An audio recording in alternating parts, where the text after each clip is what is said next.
helping save the rig time, so first I'll show a few fishing examples. For instance, in this case, we've tagged the fish with the drill pipe, circulated around water to displace the mud, and ran video down inside the drill pipe.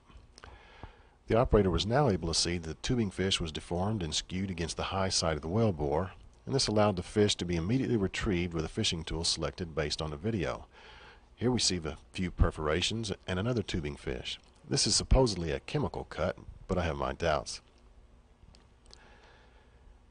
Here we have some sort of wireline tool fish stuck out of the sand there, and the debris at the depth the casing string is damaged and cracked open. Knowing the size, shape, and orientation of the fish gives immediate insight into a quick solution.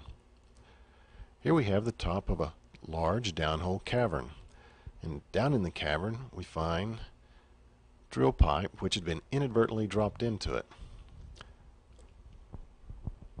Cavern's about 80 feet wide and tall. Here we can see even the paint stripes indicating the condition of the drill pipe. And here is a tool joint. Kind of a rare view of drill pipe down hole from the outside and sideways. And some fishing jobs are just harder than others.